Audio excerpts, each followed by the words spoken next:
Além disso, havia mais 19 testemunhas. Continuei a comer em silêncio, um pouco envergonhado por causa das minhas perguntas, aparentemente infantis. Tudo aquilo era confuso para mim.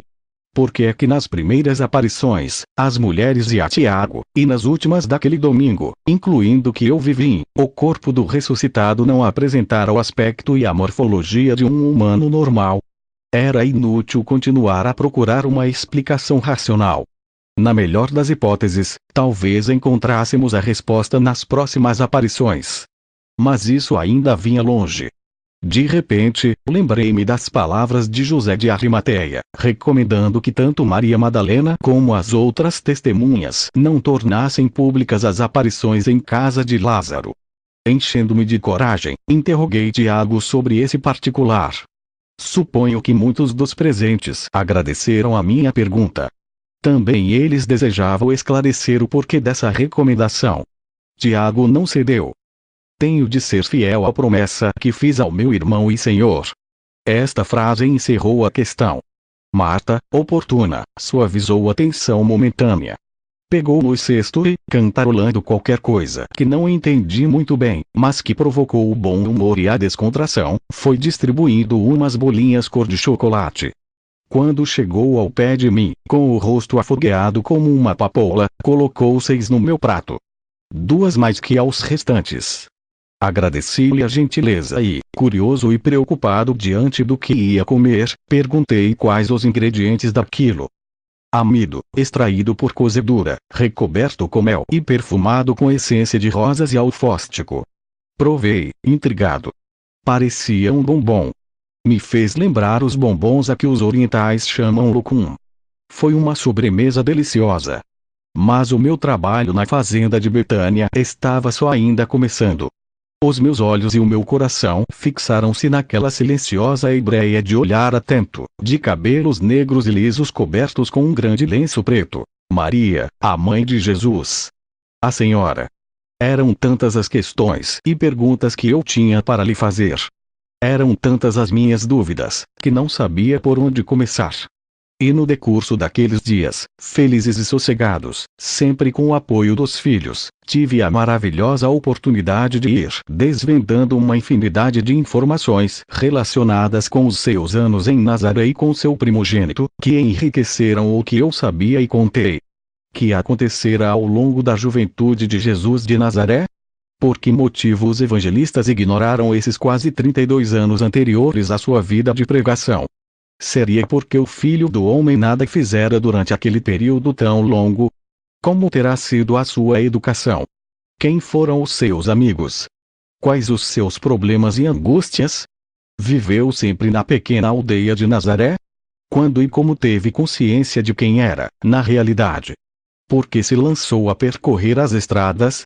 Estas e 1000 perguntas mais ficariam completamente satisfeitas durante a minha estada em Betânia, a partir da nossa expedição à Galileia e na terceira aventura, que foi livre e voluntariamente assumida por Eliseu e por mim. Se adio agora a narração de tudo o que tivemos a oportunidade de conhecer sobre a vida adulta do Mestre é simplesmente porque entendo que tão fascinante e longo capítulo se enquadra melhor e mais oportunamente entre as aventuras e correrias destes exploradores pelas altas terras do norte. Dito isto, vou continuar a relatar os acontecimentos que tive a sorte de viver a partir de sexta-feira, 14 de abril desse ano 30 da nossa era. De acordo com o planejado pelo cavalo de Troia, eu devia voltar ao berço antes da 10ª aparição, prevista para 8 dias depois de domingo, 9 de abril. Mas, nota do autor: como talvez o leitor esteja lembrado, no volume anterior desta obra, Operação Cavalo de Troia, eu fazia uma referência àquilo que o Major acaba de expor. Nos seus escritos, o oficial da USAF, depois de uma conversa de 3h30 em casa de João Zebedeu, em Jerusalém, na manhã de sábado 8 de abril, com Maria, a mãe do Mestre, fazia interessantíssimas revelações acerca do nascimento e da infância de Jesus de Nazaré. Como digo numa nota de rodapé, por razões de ordem técnica, vi-me obrigado a deixar para mais tarde esse relato. Penso que este é um bom momento para o incluir. E antes de seguir adiante, uma advertência que não quero deixar de fazer. Como afirmei no princípio de Operação Cavalo de Troia II, alguns pontos que vamos expor a seguir são tão agudos que eu recomendarei aos leitores com ideias e princípios religiosos excessivamente conservadores que abandonem a leitura. Cumprido este sincero esclarecimento, passemos a essa parte dos documentos. A partir daquele momento, 8 horas da manhã, aproximadamente, e depois de João Zebedeu lhe ter explicado quem eu era e por que motivo estava ali, Maria aceitou com prazer falar-me de Jesus, dos seus primeiros anos em Nazaré, das suas viagens pelo Mediterrâneo e da morte num acidente de trabalho do seu esposo, o construtor e carpinteiro chamado José. Tentando pôr ordem nas minhas ideias e nos milhares de temas que se agitavam na minha cabeça, comecei por lhe perguntar sobre o nascimento do gigante. Mas, poucos minutos depois compreendi que devia recuar na história. O tão debatido assunto da concepção virginal do Filho do Homem intrigava-me de uma maneira especial. Ou, para ser mais preciso, sentia curiosidade por conhecer a versão da própria pessoa. Como será fácil de adivinhar, Maria não podia intuir o que sobre ela e o seu primogênito os evangelistas escreveriam vários anos mais tarde. Tendo em conta que o falecimento da senhora, assim a chamarei a partir de agora, ocorreria 1 ano depois, mais ou menos, da morte do seu filho, a versão do Evangelho aramaico de Mateus, escrita talvez uns 10 ou 15 anos depois do ano 30, podia ser, perfeitamente, o relato do que ele ouvira. Por outras palavras, Cavalo de Troia nutria sérias dúvidas sobre o que disseram Mateus e Lucas acerca destas questões. Seria real a pretensa e antinatural concepção da senhora? Ter-lhe-ia aparecido um anjo, como rezam as escrituras? A fim de não ferir os seus sentimentos com perguntas cruas e diretas, pelo menos neste terreno delicado, fui conduzindo conversa por vias bastante próximas, de forma a que fosse ela própria a abordar, espontânea e singelamente, a questão. O estratagema deu resultado.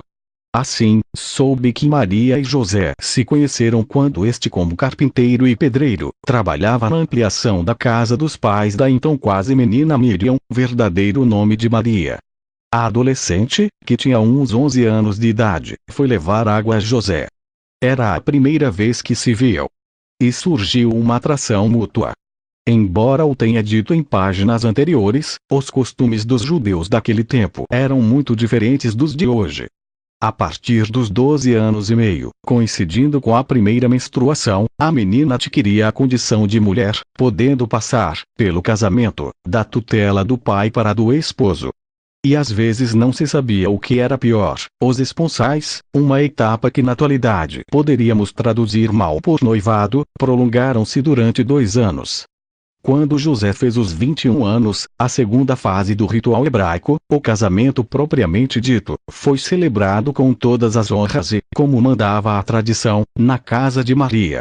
O contrato foi assinado numa quarta-feira, dado que Maria era donzela, e em meados do mês de março do ano -8 da nossa era. A lua cheia trazia boa sorte, como dote, ou moar. Joaquim, o pai da noiva, recebeu estipulado pela lei, 50 ciclos de prata, e a totalidade dos móveis da nova casa dos recém-casados. Ao contrário do que acontece nos nossos dias, na altura não era o pai da prometida que arcava com o dote. Era ele quem o recebia do noivo ou do pai deste. Portanto, Maria tinha 13 anos quando entrou em casa do esposo e este, como disse, 21. A senhora sentiu prazer ao recordar aqueles tempos. E falou-me com grande carinho da casa nova de Nazaré, construída por José e seus irmãos, no sopé dos cerros que dominavam a comarca do Tabor e de Naim. Antes de continuar, quero chamar a atenção para esta data, março do ano -8. Nesse mês tiveram lugar as bodas dos esposos. A senhora deteve-se com prazer na descrição da modesta casa em que iniciaram a sua infeliz vida de casados. Por ocasião do nosso segundo salto no tempo, terei oportunidade de voltar a este curioso e interessante capítulo do mobiliário e dos costumes do casal. Suave, prudentemente interessei-me também por José. Como era? Que tipo de caráter tinha ele? Qual era o seu aspecto físico? Maria, sorridente, só teve elogios para o seu falecido esposo. Esta foi a sua descrição. Era um homem de maneiras doces. Moreno. Olhos negros. Forte e trabalhador incansável. Os seus antepassados, pai, avô, bisavô, foram carpinteiros, construtores, pedreiros e ferreiros. Ao princípio dedicou-se à carpintaria de obra. Depois entrou nos negócios da construção. Pensava muito e falava pouco. Era extremamente fiel aos costumes e práticas religiosas do meu povo. Demasiado, para o meu gosto. A dolorosa situação de Israel, sob o jugo estrangeiro, aborrecia-o. A sua família era, como a nossa, numerosa. 8 irmãos e irmãs.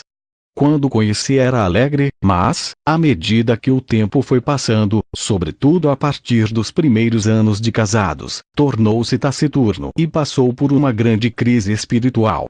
Pouco antes da sua morte, quando a nova ocupação como construtor começava a melhorar a nossa situação econômica, sentiu um alívio considerável e o seu espírito se recuperou outra vez. Foi inevitável. Ao abordar a morte de José, não resisti à tentação e perguntei-lhe em que circunstâncias se dera. No direito judaico, o matrimônio constava de 2 momentos ou fases bem distintas e intimamente ligadas: os esponsais e o casamento ou bodas. Quando os jovens decidiam unir-se para toda a vida, entravam no primeiro estágio. Na realidade, já eram considerados como esposos. No entanto, a união definitiva, tal como determina o Deuteronômio, só se dava quando o noivo tomava a esposa de sua casa. XX 7. Apesar disso, os esponsais não podem ser vistos como um simples noivado.